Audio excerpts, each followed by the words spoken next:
Well, let's get started. Good evening, New Rochelle High School families. Welcome back. My name is Sing Lathan, and I have the great privilege of being voted in as your New Rochelle High School PTSA president for the 2021-22 year. While reflecting on this past year and all that the district has been through, it has become more and more apparent that we have defined and lived up to the popular moniker of Neuro Strong. Our students, administration, teachers, and parents have learned and survived through unprecedented times of COVID and Storm Ida and have shown to be stronger and smarter than ever. It is therefore essential for all of us to remain engaged and involved in the education of our children. Becoming a PTSA member or a PTSA volunteer is an opportunity to take up action on your perspectives and opinions, as well as put your skills and hobbies to good use. So far this year, we have hosted at the PTA level. We've supported and sponsored a Welcome Back Teachers Breakfast, a new Student Orientation Day, the Homecoming Pep Rally, the Junior Fall Festival, a Thanksgiving Basket Drive, and soon to come, a district-wide PTAC Holiday Market, December 3rd through the 10th. More details on that will come. This is the time when we at the New Rochelle High School Parent Teacher Student Association need your involvement more than ever, but most importantly, we need you to be part of the positive progress that we're making. Please spread the word, the good word. We have lots of ways you can help support the PTSA efforts. You can do this by becoming a member or by just volunteering and joining a committee. This evening, I'd like to introduce you to your executive PTSA team. It has been an absolute honor to be working alongside this team this year, and I can't thank them enough for their contribution and dedication to all of our students. Again, my name is Sing Lathan. I'm your PTA president. I have 4 kids. My son graduated last year. He's now in college. I have a junior in high school, an 8th grader at Albert Leonard Middle School, and a senior, also a 5th grader at Ward. Next, we have, well, Mary is not here. She is our VP of Ways and Means, and also our acting president-elect. Then I'll go down to our treasurer, who is Susan. She is not here either on our panel. She was under the weather today. Then I'll go down to our secretary, Carrie. I'm sorry, my virtual background doesn't work on this computer. But I'm Carrie Fox. I have a daughter who graduated from the high school already. She's at Binghamton, and she did PAVE and loved the high school, and a son who's a junior at the high school, Jacob, and a daughter, Naomi, who's at Albert Leonard. Great, thank you. Next is our VP of Communications. We have Kay here. Oh, you're muted, Kay. Hi, I'm Kay. I've got 3 kids in New Rochelle, a junior, a freshman, and a 7th grader at Albert Leonard. And I do all the communication and Facebook posts for our PTSA. Yay.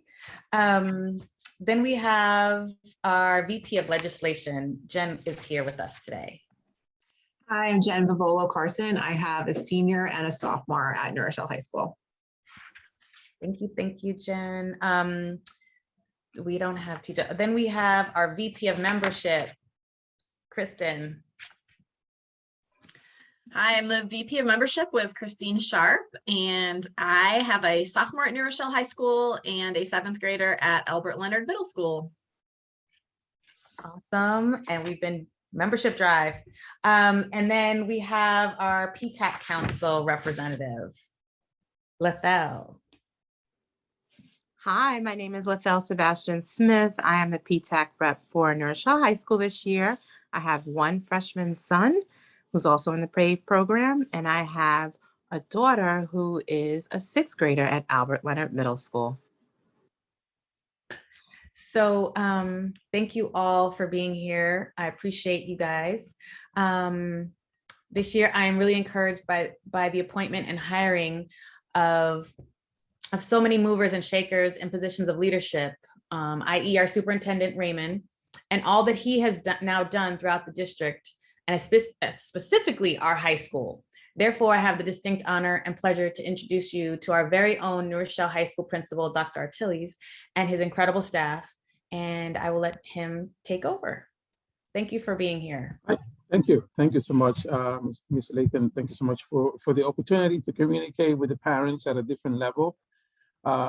Thank you to the PTSA and the PTSA Council for the support and constantly sort of responding to our calls, right? I am sort of being spoiled already by our PTSA because whenever it is that we want to sort of put anything together for the kids and we need some support or we need food or anything like that, right away is the PTSA, and they are consistently. So I really want to thank you for the support and thank you for just being there as another layer in sort of assisting us to get where we need to get.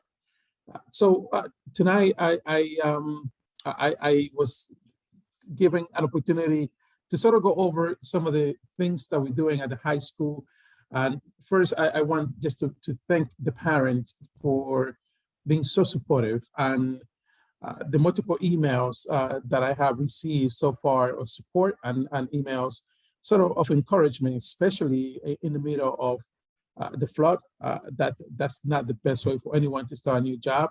I was certainly not excited about that after so much planning and thinking. But at the same time, we were able to capitalize on that time and put in place a series of systems that now we are sort of seeing coming into fruition at the high school. And now that we're putting them in place, we are starting to get a better feel of where the high school is. So I'm going to take you through some of those ideas that we have, some of those plans that are in the pipeline. Also sort of take you through where the high school is right now, and then give you a little summary about certain ways that we can work together as a community to sort of bring it all home and sort of find a way to implement it and allow the students, the faculty and staff, and the community at New Rochelle High School to begin to sort of be part of the process. And then, of course, I will open up for some Q&A, whatever those questions might be. I will try my best to give you the best possible answer. So at the high school, we are right now, the composition of the leadership team at the high school is that we have myself, Dr. Ortiz as the high school principal. We have Ms. Cornelius as one of my interim assistant principal, Ms. Amini, our newest interim assistant principal. We have Ms. Price as House 1 principal, Ms. Cruz, House 2, Mr. Bushing, House 3, and Ms. Gonzalez, House 4. And then at the departmental level, we have our department chairs, Mr. Barbosa for social study, Ms. Liveris for science, Ms. Adebola for English, and Ms. Gonzalez for mathematics, and Steve Young for athletics, and Ms. Gonzalez for physical education. So I want to start with that, with the process of communication, right? How do we best communicate in a high school, especially high school as large as New Rochelle High School? And especially that now, Q1 is almost over, right? So if any of you have a question specifically about grades in dealing with your child, please contact the teacher, communicate with the teacher directly. That would allow you to specifically work with the teacher. It would allow the teacher to get to know you better. It would allow the teacher to get to know your child better.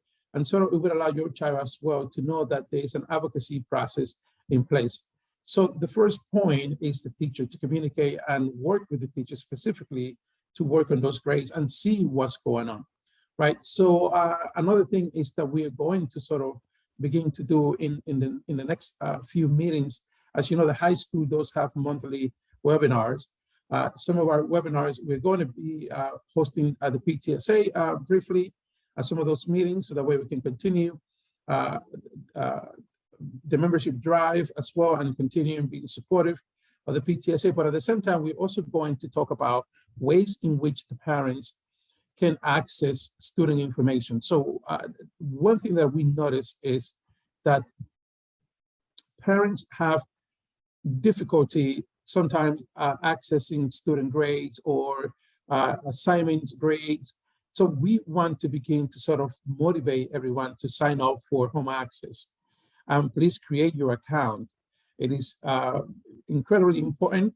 Also, home access does offer an app that we're going to be able to activate for the district and sort of motivate the parents to download the app on your phone, because we do understand that this day and age it's much easier for people to sort of just check from the phone. By signing up for the app, you're going to be able to have access to home access and sort of view your child's grade. And those grade, that information can give you great information for you to communicate with the teacher. Now, as we stand right now, not every teacher is sort of using home access as the grading reporting process. We're working on that to make it a generalized process, but right now that's not in place. However, the majority of the teachers do use that system, so you can get most of your information in there. So if you have not yet created an account for home access, please do so. Do it as soon as possible. If you need help, call the main office. We'll be able to help you. If you have not logged into your home access account, please call the main office. We'll help you sort of get your password and get that account up and running again. We need to communicate better. That's one way to keep you aware of every single situation when it comes to your child, any single update, specifically when it comes to grades. As you receive your report cards and that information, please ensure that you sit down with your child and just sort of go over the information that you see there, ask any questions that you have. If you have any questions that is sort of beyond your own child and they don't want to talk about it because the grade might not be the greatest and they feel like, oh gosh, I don't want to have this conversation, always reach out to the teacher. It is important to reach out to the teacher and have that conversation with the teacher. The school counselor is not the first line of defense when it comes to that conversation. I know that Rochelle High School, from what I have found, is that historically, the school counselor is sort of the go-to person. But for this type of situation, the best bet is to go to the teacher directly. In essence, what you do is that you're streamlining the process, because when you go to the school counselor to deal with a grade, right, that's an academic issue, and that is at the classroom level. Or let's say, better yet, let's say that you have a situation with the social study class, right? You can email the teacher and CC Mr. Barbosa as the social study chair. They're going to be able to set up a meeting for you. They're going to be able to sort of work with you and ensure that the situation is addressed. The school counselor does not have that ability. The school counselor, we sort of mediate the meeting, but please understand that it sort of places the school counselor in a very difficult position, right? Because all of a sudden the school counselor is finding themselves dealing with a grade issue, sort of becoming a mediator between your child and the teacher. And if things don't go as planned, then your own child is going to say, well, you know what? My own counselor wasn't helping me. My own counselor didn't give me the help that I need. So that can hurt the relationship of your child and the school counselor, right? And remember that we want to maintain that relationship as healthy as we can and as non-threatening as we can, because that is the person that you want your child, in addition to other teachers, but at least minimally you want your child to be able to speak with his or her guidance counselor at any given time.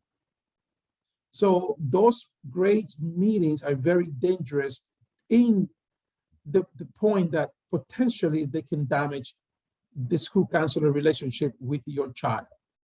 And we cannot, I don't think risking that is necessary when you can just go directly to the teacher and include the department chair, and we are going to be able to help you. So that's sort of some of the new protocol that we're going to be sharing out there with the community to ensure that those conversations are directly with the teacher.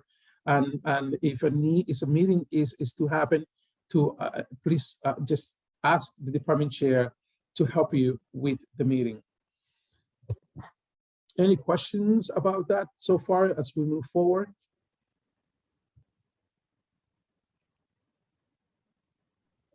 We have some questions in the chat, but I don't know if you want to wait till the end to answer those or as they come in. I mean, I can definitely answer some of them so that way we don't forget. So All right, so there's a question about plans for GPA and for ranking and honors. As you know, the GPA has been suspended for this year. There is a grading committee that is going to involve community members, and it's going to involve students, teachers, and faculty and staff to determine what we're going to do. Honors classes as well. I mean, again, remember, part of rigor and increasing rigor is making sure that we increase rigor across the board and not basically concentrating on one single area. Right now, honors, they do create tracks. So at the high school, you have tracks, right? Student that sort of never come in contact with anyone else except that track. And sometimes they get stuck in that track. Some students get stuck in the honors track and never transition to the AP track or never transition to taking AP level courses, right? So we want to begin to work on those things and find ways to ensure that our students are consistently motivated to actually extend themselves and to challenge some of those high-level courses, sort of like AP and other specialized program that we have currently at the high school.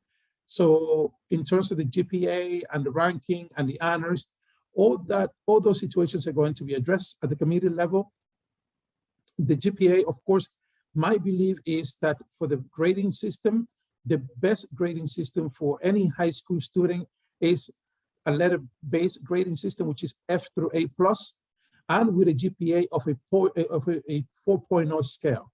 Why? Because when a student using a letter grade system and using a 4.0 scale as a GPA, when they apply to college, that college advisor does not need to translate anything, right? That college advisor simply is looking at a system that the college level uses. Right now, right, if we look at the surrounding schools around New Rochelle, there are, let's say, it's orange and apples, right? Oranges and apples. Right now, all those schools are apples. They all have very similar grading system. They do not rank. They all have similar GPA processes. While New Rochelle is incredibly different. So New Rochelle is sort of an orange right now when it comes to GPA, when it comes to grade reporting system. It put our students at a disadvantage, even though some people believe that ranking give our students an advantage. No, in reality, it's sort of making the college advisor think twice and say, okay, so none of the surrounding schools are ranking. What does ranking mean, right? What is a student that is ranked 25? Why is a student ranked 25? Why is a student ranked 50? Why is it? So think about all those additional questions that you as parents and the school district is creating, right, for the college process for your child, things that can be prevented from the beginning. The same thing is with the grading reporting system. We are an orange when it comes that we still use a 1 to 100 grading scale. By the way, for your understanding, when we report a 90A on a student transcript, that college advisor needs to translate that to a letter grade to better measure your child. Why are we putting that in the hands of a college advisor at the college level? Why do they have to determine where the 90A falls? Right, so once again, we are putting our students at a disadvantage by having a numeric grading system when the majority of high schools, they use a letter grade system that mirrors the college grading process.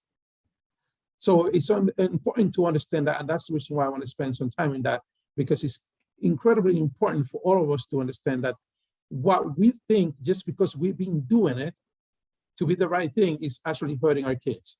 And I think that it's been hurting New Rochelle students for a long time when it comes to competing for those coveted spots.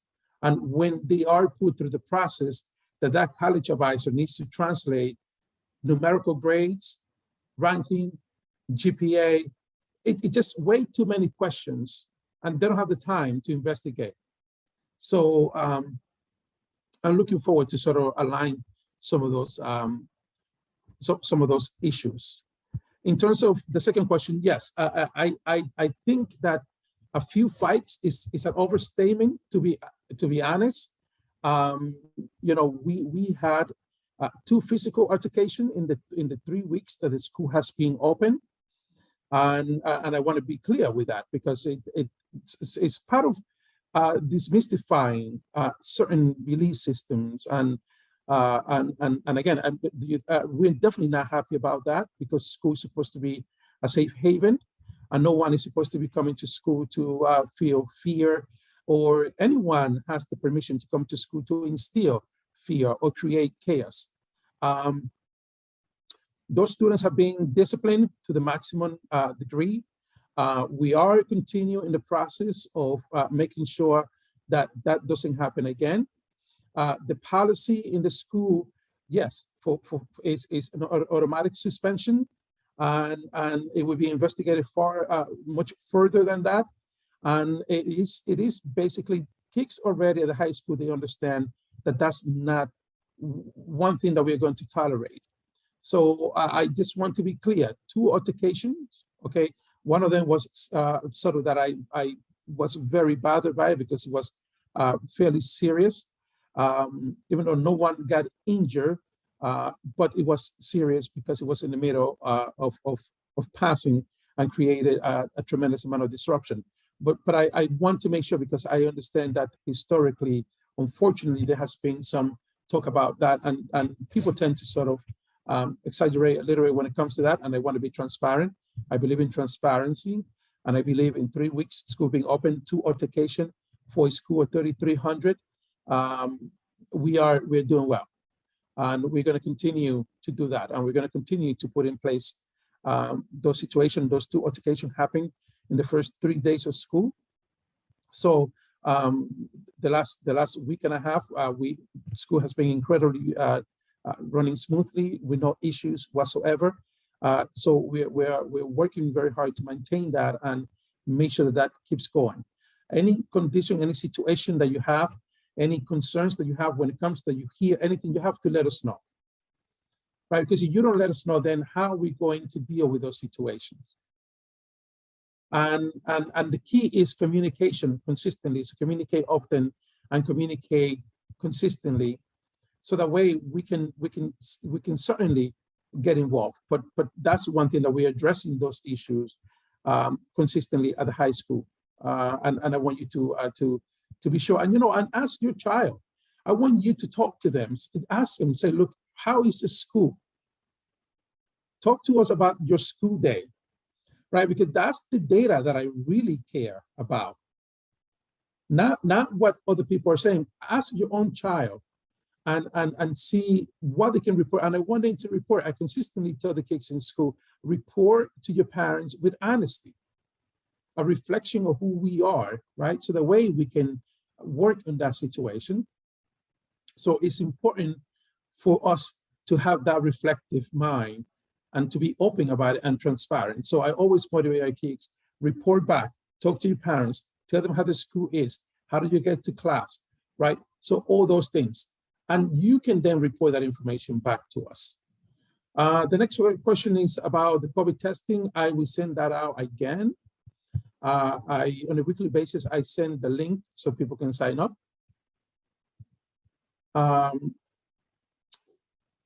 Okay, there's a question, and then I'm going to move on to the next topic. All right, so there's a question about the CASO framework for SEL. Please understand that at the high school, that will look very differently. At the high school, New Rochelle High School is working diligently to identify our rigor and relevance areas. We are working very hard to increase rigor across the board, and we're working really hard to increase relevance across the board, because in order for us to address equity issues, the foundation of equitable education is rigor. And it's about increasing and bumping up our rigor and boosting our rigor across the board and injecting a high degree of relevance into what kids are learning, because no one wants to just simply go to school and learn for the sake of learning. All right, so we are going to make sure that that happens. We're going to put that in place. However, please know that as rigor increases and as academic challenging increases, and as we begin to further and further push our students' intellect, we need to create system to support them as well. All right, so we can simply not stretch their intellectual ability without a system of support, which I'm going to go into. So always be very careful, right? SEL at the elementary and middle level is a completely different animal at the high school.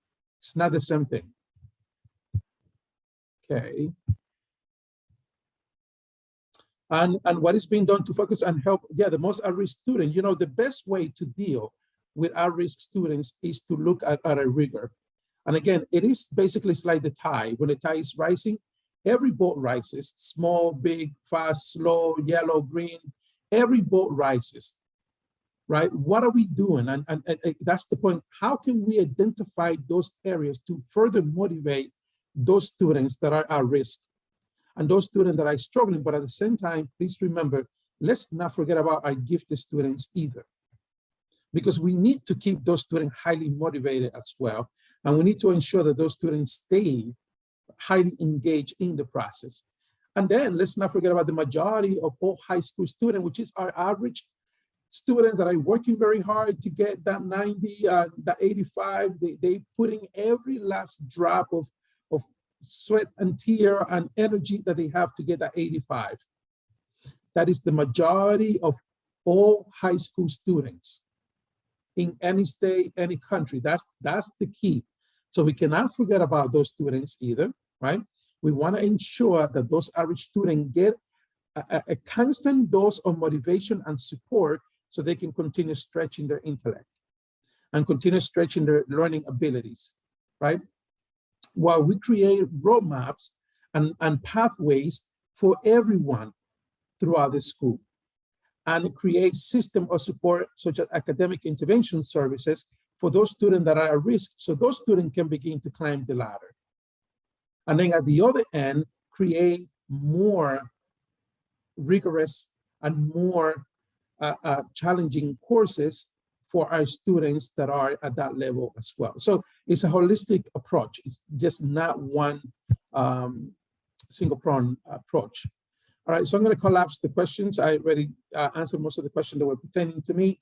So talking about rigor, right? So it's about perspective, as Ms. Layton sort of indicated at the beginning, perspective. What is our perspective? What do we want ourselves to be? What is it that we in New Rochelle, we imagine what a New Rochelle High School graduate is? And that's the key, right? So it's that perspective. What is the community perspective on that? What is the staff and faculty perspective on that? What's the students' perspective on that, right? So what are the characteristics of that student that is graduating New Rochelle High School? We need to define that. And defining that process is a process of communication, it's a process of working together and developing those perspectives. What is the teacher perspective on a New Rochelle High School grad, right? What do teachers think about that when you ask a teacher? Or yourself, I mean, for you, for your own child, what is your perspective? What are the qualities that you want your child to have when they finish their high school career?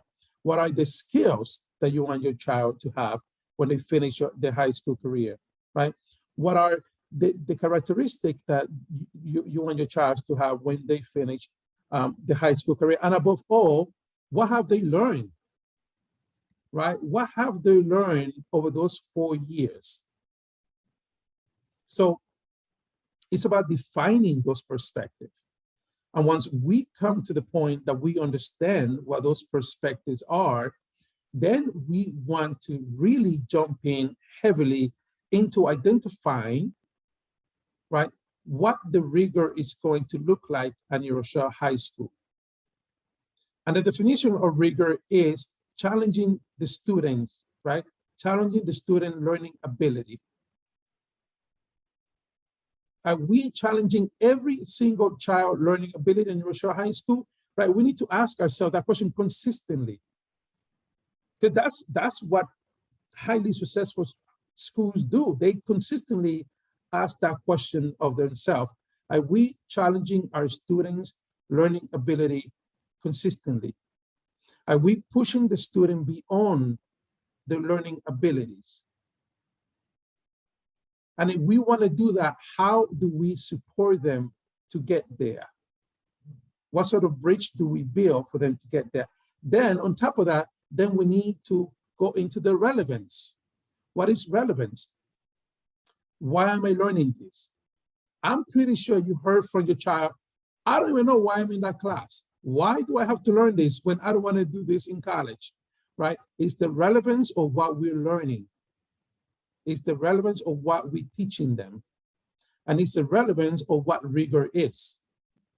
And all those things, once we have all those areas identified, we're going to be able to seriously jump in and identify the areas that we need to expand, the areas where we are okay, the areas where we might need to sort of inject new courses, and the areas where we need to sort of introduce far more support. Because again, I keep repeating it, right? So the key is rigor is the key. If the rigor is not in the right place, kids are not going to be learning. They're not going to be motivated.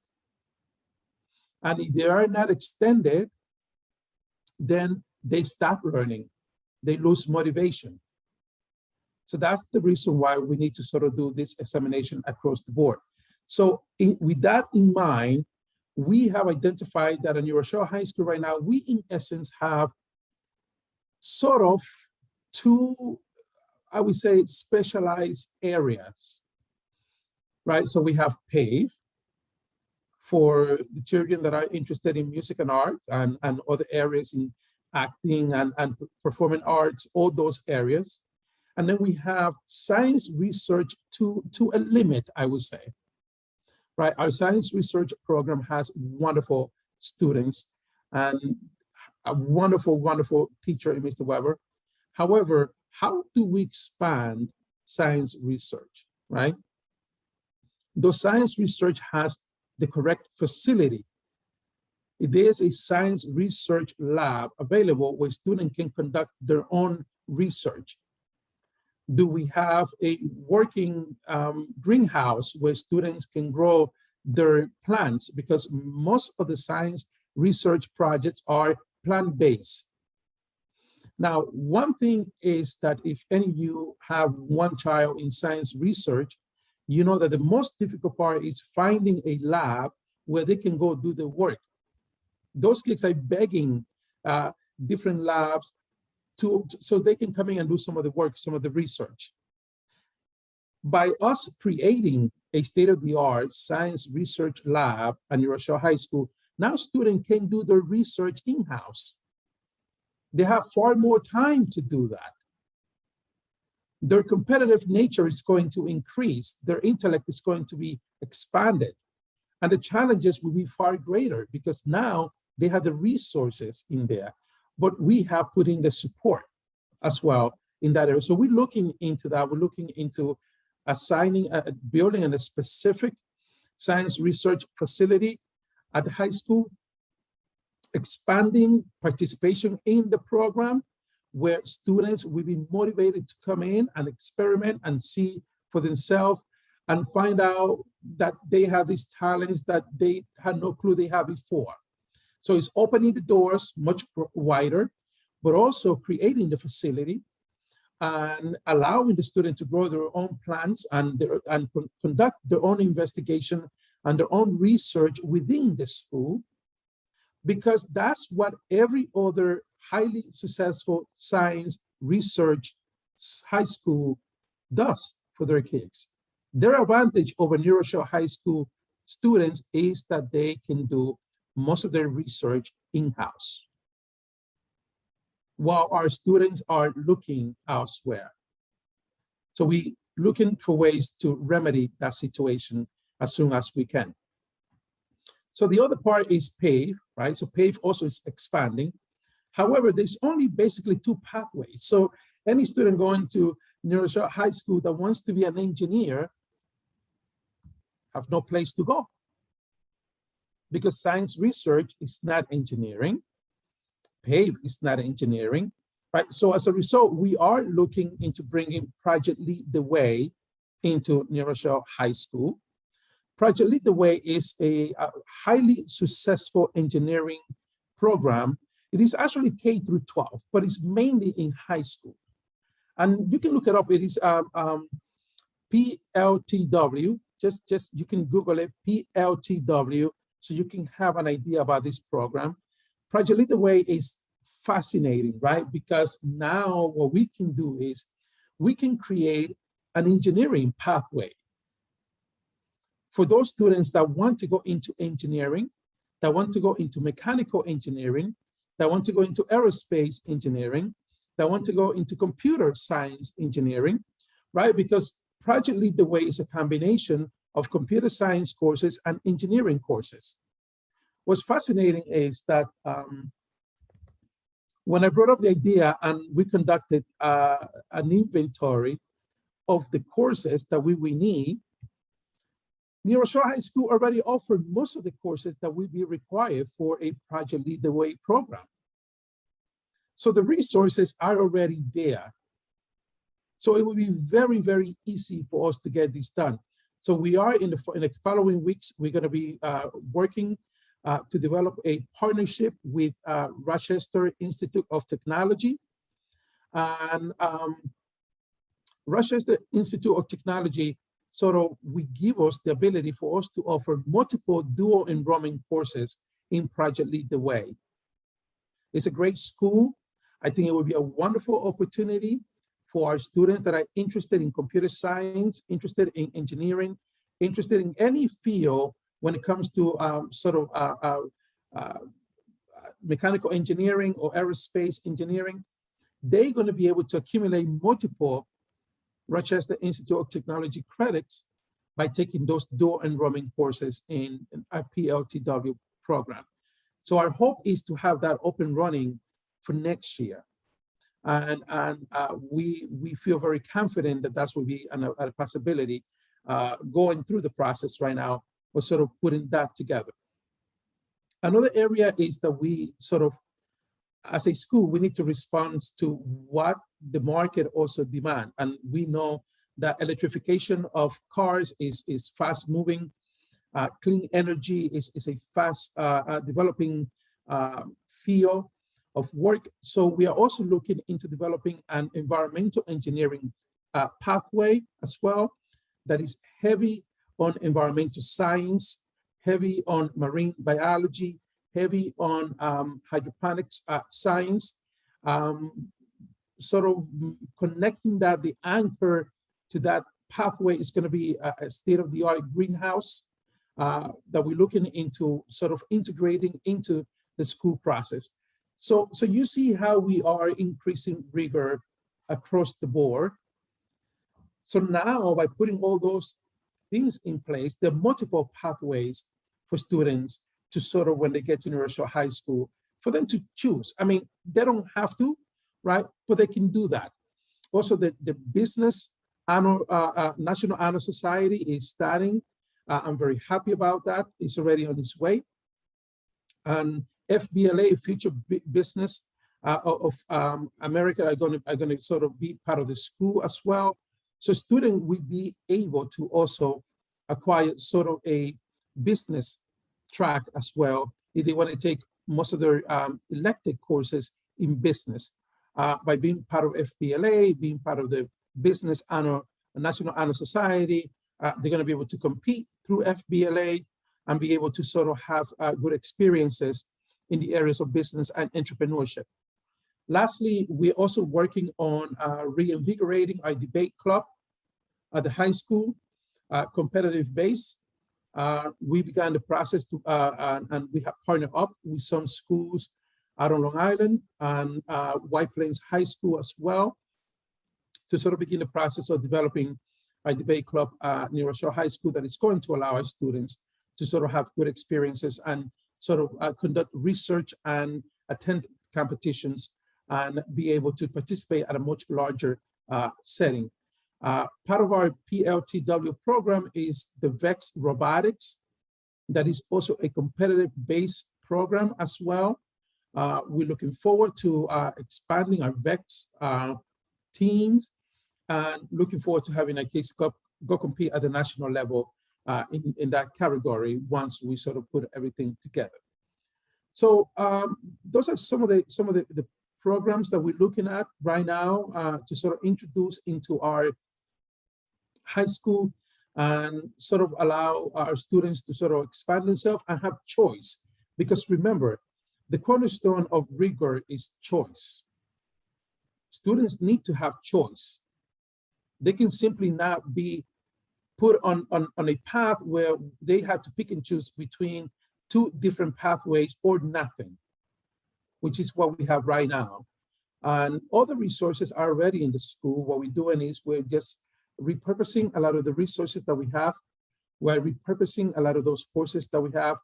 And we are working extremely hard to expand our dual enrollment offerings, because dual enrollment is equally as important as AP level courses. So talking about AP level courses, I want to sort of go a little bit into the AP level courses and what the meaning of AP level courses is. So I have to say to you right from the beginning, AP level courses do not guarantee college acceptance. The College Board says it clearly, right? Because it does not. However, what AP level courses do for your child is allow them to have a good experience and a good understanding as to what college might look like. So it's about that experience. That's where the value is when it comes to AP level courses. It's for them to have that good understanding of what sort of work they're going to be doing at the college level. And yes, are they going to have an advantage over a student? For example, a student that, let's say, takes AP chemistry in the senior year, graduates, goes to college, and is taking intro to chem in college. That student's going to have an easy time because that student already, in essence, took that course, right? The same thing would be with AP US. That student is going to have an advantage if they take in sort of a pre-law track in college because they sort of have studied those cases, or AP psychology if they sort of want to do anything like that in college. So these AP level courses, while they do not guarantee college acceptance, because I think I want to be clear with that, because otherwise I will see everybody trying to take as many AP level courses as possible because it's a guarantee. It's not a guarantee. Nothing is a guarantee when it comes to the college process, right? And whoever offers you a guarantee, please question that person, all right? However, what I can guarantee to you is that if your child is able to take some of these courses, certainly they're going to have a better understanding of what college work is. And that experience is incredibly valuable. The main concern should not be on getting a 5 on the AP exam. It should be stick to it, stick with it, try your best, work hard. That experience is far more valuable than the 5 or the 4 on the AP exam. You know why? Because the majority of colleges today do not accept AP credits anyways. All right, so think about that, right? The key is for your child to have that experience. Yes, wonderful, right? If they end up the course and they get a 5, and fine. However, that in itself does not negate the fact that that experience cannot be taken away. So that's where I motivate you to at least push your child to take at least one. Just take one, just to see how it is, right? But also, if they are inclined to take more than one, try for them to take those courses in the area that they want to study in college.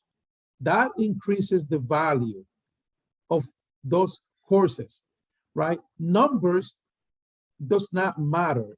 If you apply to medical school or to a pre-med program and you have their AP composition, AP Lit, you know, AP World History, AP US, AP Psych, but then they see you don't have any of the AP Science courses. But if you know that you want to go into science at the college level, try to take as many math and science AP level courses. If you want to go for literature or for the humanities, try to take courses in the humanities, because AP chemistry is less valuable than AP composition if you want to go to be a journalist in school. If you want to apply to the journalism school at Syracuse, that AP composition class is going to help you far more than the AP chemistry. You got to be strategic in doing this as well, all right? So that's important. But always remember, the number does not determine college acceptance. So lastly, I want to address the school as a whole, right? Where is it that we're going with all of this? This doesn't happen overnight. It's going to take time. I mean, this is my second, I think my third month as Rochelle High School principal. My third week, I only count since the first day of school, to be honest. So whenever anybody asks, I say, this is my third week. They go like, what, you just got here? Because to me, what counts is when the kids are in school. And that experience has been wonderful. I have to say that I'm so impressed with our kids. They're so beautiful. I mean, I am every day motivated to see these kids literally just running to class because they don't want to be late. They just don't want to be late, right? And as many of you know, that's a big place. I don't even know how they make it. So poor babies, when they get to house 4, you know who's coming from house 1. They're sweating and they're gasping for air, all right? And they're running because they want to be in class on time. They already forgot about their friends. It's like everybody's on blinders. You go into those hallways, they don't even look at each other. They walk into the right, next to the wall, because they go in places, right? So I am so impressed with that, how you have 3,300 students in one place and they can move with such efficiency from class to class. The other day, the bells were not working. I said to myself, oh my God, I don't know how we're going to get this done.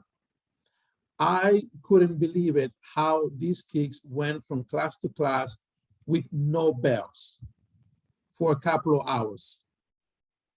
So again, maybe this is what I want to just bring out. I, as a New Rochelle resident and as a parent of a junior at a high school, my entire perspective has been changed now that I am in there.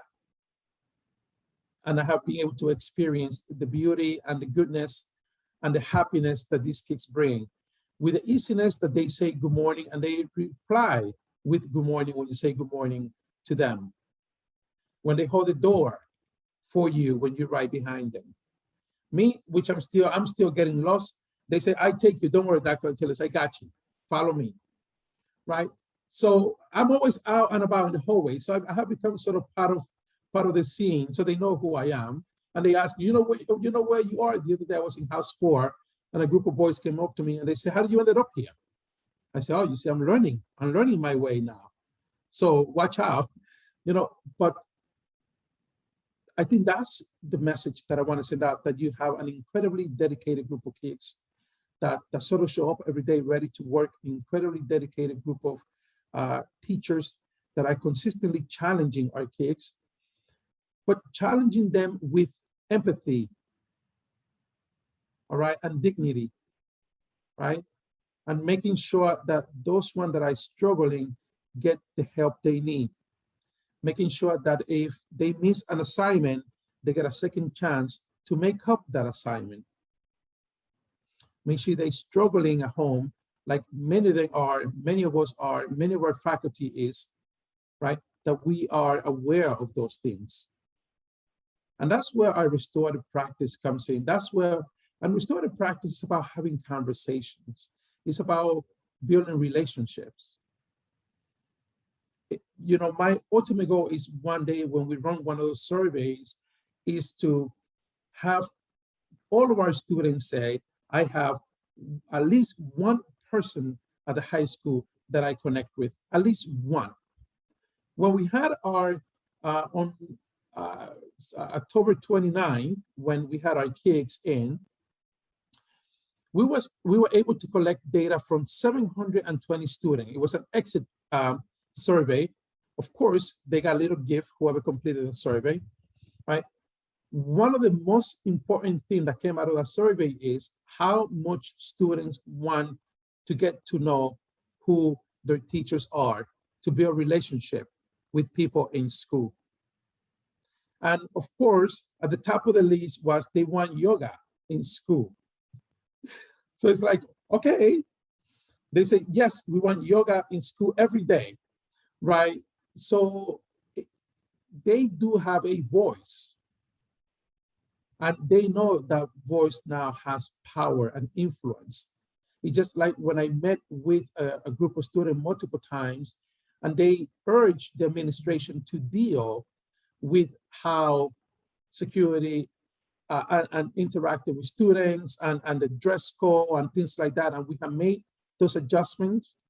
And it is wonderful for them when I see them coming up to me in the hallway and say, look, thank you for that.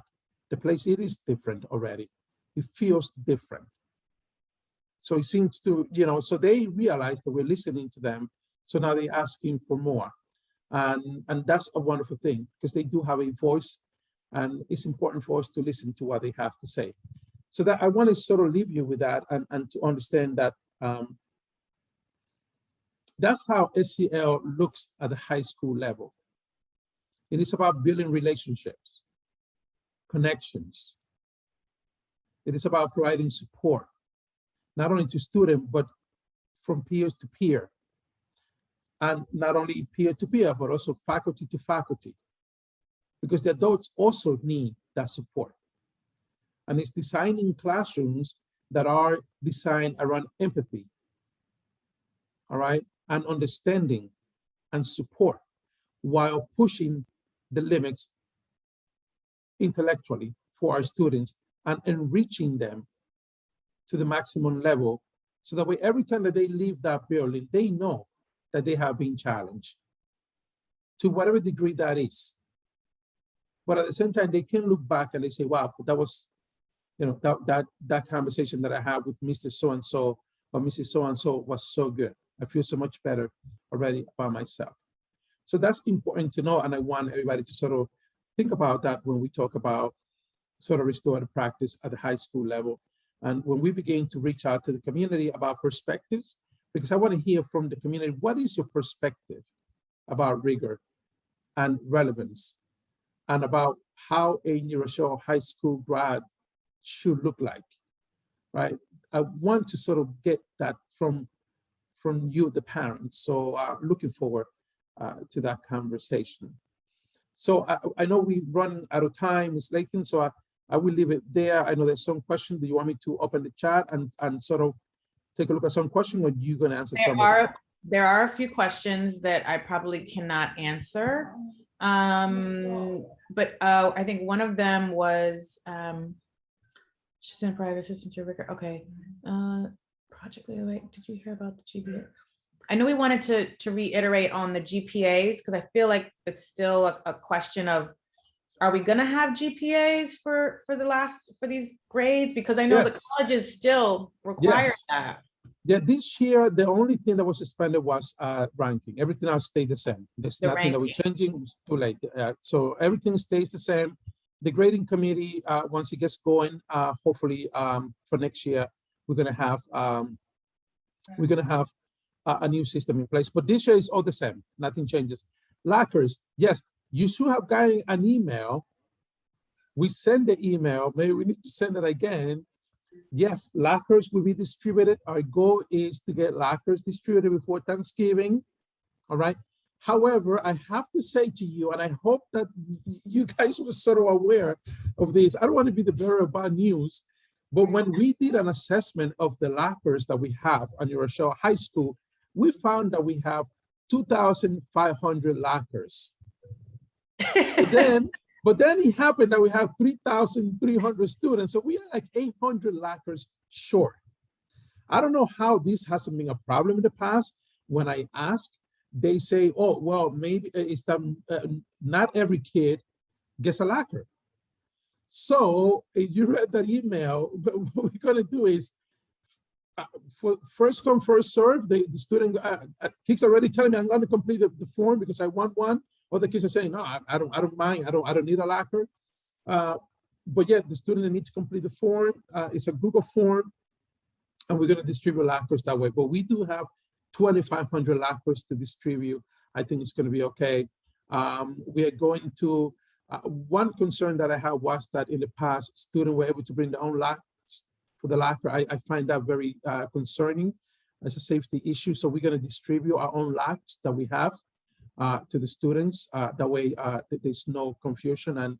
And please remind your child not to bring their own locks because we're going to clip those. Only the locks that we provide should be on those lockers, and that's a safety issue. All right. The science research lab is open. It is, yeah. Mr. Weber is there. He's teaching. Oh, you're talking about maybe the new lab? Oh no, I'm dreaming. So yes. Well, Mr. Raymond and the Board of Education have been incredibly supportive. I have to say, they've been so great to us. They've been incredibly supportive. So we're hoping that sooner than later, we're going to have some sort of idea about the science research lab. Yes. There's a COVID question there.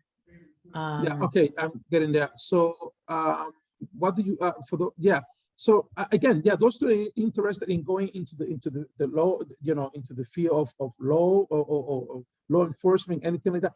Yes, that the beauty would be they will have an opportunity if they really immerse themselves into the debate process. They can go on the circuit and compete for years, right? And they can learn so much in that process. So we looking forward. I'm really so excited about that. We're gonna have some debate courses at New Rochelle High School. Like you're gonna look sort of like debate 1 and 2, and then advanced debate. So yes, but remember, this is it's a 5-year plan. Don't expect all these things next year, please. Otherwise, I will be a complete failure as a principal. All right. There's some things that are going to come before others. The debate team definitely will be here by the spring. We're trying our best to get our debate team going, and hopefully at least one debate class for the fall. Right? Okay. Project Lead the Way, we're working extremely hard to get it going by the fall. All right. Support implemented for student that I provided. So yeah, this is a perfect question. What structures student support will be implemented to ensure students are provided assistance as rigor and academic demands increase? That's key. And I want you as parents, please ask that question every time you have a chance, because that is what's going to drive our preparation to get there, right? The first step that we're going to take is we are going to work with our teachers, right? What sort of relevancy do we have in what we teach? Are we teaching in a way that the students can connect with the text, connect with the information, connect that information to their lives and family and environment? So relevancy, all right? Without relevance, right? Because the student need to know why I'm learning this. It is like all of us when we go to a workshop or a training, right? Even before we take a cup of coffee, we want to know why are we there? What's the purpose, right? That's the first line of defense right there, the relevance. Then is integrating into the classroom, right? A process by which student work is analyzed. And the teacher analyzing the student work and determining whether the student is achieving what needs to achieve. And then if we need to modify some of the work, remember, it's not about creating new work. It's about modifying the work that is already in place. Then creating a system of choice. For example, in ELA, one way to increase rigor is to give the student choice of what to read instead of telling them what they're going to read. So in essence, is telling the student, right? It's not telling the student what to think, but it is teaching the student how to think. That's the key. And I repeat it, we as a school cannot teach a student what to think, but we should teach the student how to think, right? That's the essence of rigor. And then academic intervention services, AIS, is critically important, because if we want that student to sort of say, you know what, yes, I'm going to push myself, I'm going to take chemistry next year, I want to push myself, we should be able to provide academic support to ensure that that student is successful in chemistry, all right, as they push themselves. So those are some of the things that we're going to see and that we're going to put in place as we move forward that way. The next question is, oh no, yeah. Okay, yeah, that's a great, gosh, why, oh, okay, so, all right, okay, so look, I come from a high school that has open access to all sorts of pathways, and that school, we had Project Lead the Way, we had Science Olympiad, Science Research, multitude of AP level courses, open access. There were no application process, no acceptance process, because we recognize that there's nothing more powerful than motivation. Nothing more powerful than that. So I understand that currently there is like an acceptance process for PAVE and science research. I'm working very hard. You know, as we increase, rigor is about opportunity. Remember, rigor is about opportunity. So no, Project Lead the Way is not going to have that. And I'm working really hard about science research, expanding science research. I meet with Mr. Weber often, and we're looking for a way to expand it, open the door much wider, to the point where students, we want students to motivate themselves to join and provide them with the support. That's rigor and relevance, is supporting them to challenge themselves, right? Because if we continue to put these roadblocks, then those students that might be on the fence and they don't know, trust me, they're not going to complete that application out of fear. Not out of lack of ability, it's fear. But if they're able to get there and they know that we're going to be supporting them, we are going to see how all these programs are going to blossom. And we're going to see how our membership in AP level courses is going to blossom, right? So our goal is really in the next 5 years to increase our AP membership by 100% across all courses at the high school. How do you do that? By providing support, because we have plenty of students that should be there who feel that they don't have the support to make it. So we're going to find ways to ensure that happens. Yes, so for example, for Project Lead the Way, there will be specific classes that they need to take in order for them to be eligible to receive the certification of Project Lead the Way. Yes, and remember, most of those courses will be dual enrollment. So Rochester Institute of Technology is the place that we right now they are trying to work with, so that way we can develop that partnership with them. Yes, so that will be coming. Yes, somebody posted, yes, FBLA, thank you. I love that organization, I think it's incredible. Someone sort of put the link in there for FBLA. Someone also put the link there for Project Lead the Way. Please take a look at those programs. I think it's going to be wonderful. BOSI's okay, so no, yes, we do offer BOSI's programs at New Rochelle High School, but not in the building. I don't know whether that's what that question means. But yes, we do have an extensive BOSI's program offering. If you want to know more about that, please talk to your child's school counselor. They'll be able to help you with that information. Okay, yes, so COVID-19, we're not doing that great with the saliva testing. Please motivate your friends and neighbors to participate. I will send the link again. I will definitely, it's interesting. I don't know. I'm going to send the link again. If not, please tell your child to come to the main office and pick up a paper application. I also have the application paper in the office. It is there in a basket. They can just go grab it because we want more participation.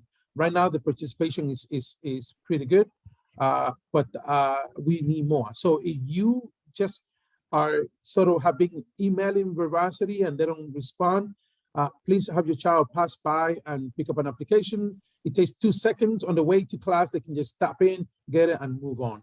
It's also at the main security desk. When I checked in today, there was a basket next to the security guard's desk that had all of the COVID test papers.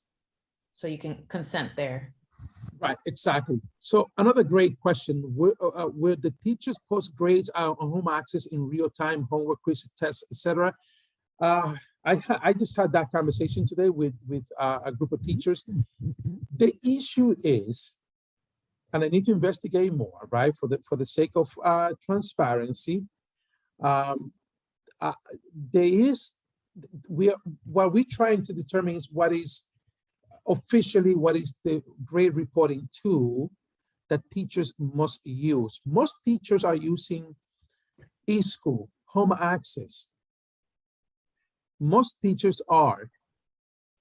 But I'm trying to get to the bottom of this, and eventually the goal is precisely what you're posting in there, that real-time homework, quizzes, tests, etc., be posted on home access. When we are ready to issue the app as well, then you're going to be able to access these grades on the app. However, there is an unintended consequence. Some parents are going to check this every hour. And please do not text your child saying, I just saw you got a 70 in Mr. Smith homework. What happened? And your child is in the middle taking a test in Spanish. We got to be very careful with that, right? Because the more access you have, yes, the better it is, but it has to be controllable. I have to tell you a little story. My previous school, we had to shut it down between the hours of 8 and 4 p.m. because it was really complicated. Because we found so many kids crying in the hallway and we had no clue why. And it was because my mom just texted me that I got a 70 on the test. So I want to make sure, I want to be as realistic as I can with that. We're going to do that. It's important. And once, but right now, home access has most of that information. If you're not yet on home access, please sign up. If you don't know how, please email me, please. I think that's it, right, Ms. Layton? I don't know. Oh, yeah, okay, so, okay, great. So there's a question at the very end. yes. Oh, there's 2 questions. Yeah, about free periods. All right, so one thing is I have to say, I have to own the master's schedule, even though I inherited it, but it's mine now because I'm there. One thing I can promise is that next year, students are not going to have so many gaps in their schedule. We need to schedule better so students don't find themselves with these free periods. However, this year, when the students have a free period, they can go to the cafeteria, right? We have already instituted a process where they can go into the cafeteria. They can go outside, but if it is raining or if it is cold, I will not go outside in the cold. I don't like the winter, right? So they can go into the cafeteria. There's also the Whitney is available as well. That's another possibility, all right? The next question is, will there be more designated outdoor space for students to get a mask break? Yes. As a matter of fact, we ordered 40 park benches. They're beautiful. They're not like the typical park benches.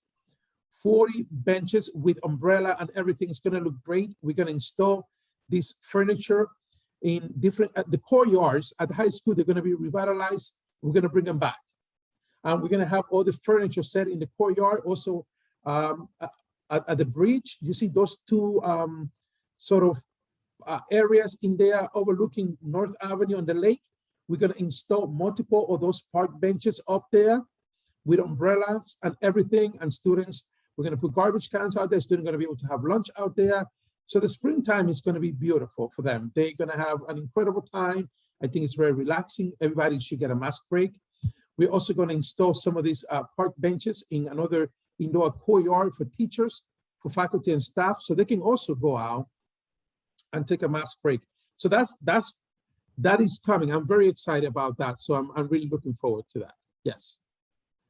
All right, so anything else? I think that's it, right, Ms. Layton? Yeah. Totally, Yes. that's it. Any question from the panel? Any questions for me? Just that someone has their hand raised. I don't know if you wanted to take other questions. Yeah, sure. I mean, I just don't know what the question. I don't know how to accept the hand raise. I don't see a hand raise here. Does anybody, how do you see that, Carrie? Right there under attendees, there's like a yellow hand for Deep Pride. So maybe I'm not a but the host. Can they type the question on the chat? And I can look at it.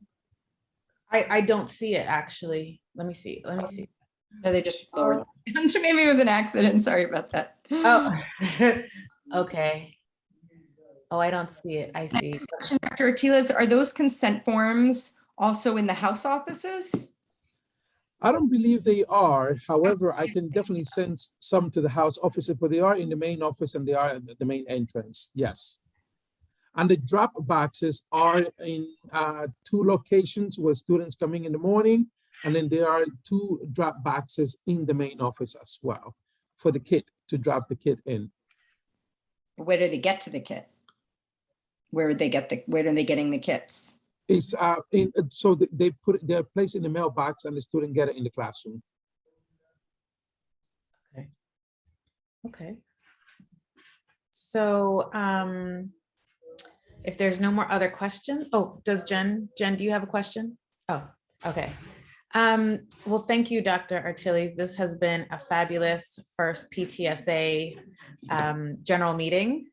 So glad you were a part of it, and glad to welcome you to our amazing school. Congratulations. Thank you for this charge. Yeah, I am incredibly proud to be part of the family in Rochelle. I was before as a community member. I loved the community. We came here by choice.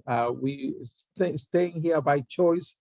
Both of my girls, they having a wonderful experience, and to me, it's a dream opportunity. I am incredibly happy, and I'm just hoping that I can live up to my own expectations when it comes to me getting this job done. But it's a wonderful school. It's a wonderful place. If any parent wants to come see, I'm more than happy. I want you to see it. Maybe in real life. If you want one day to come in, I'd be more than happy to take a walk with you and sort of just so you can see how class changes happen, how the kids they move about the building, and then for you to see how those classrooms are fully packed. So I think it's an open invitation.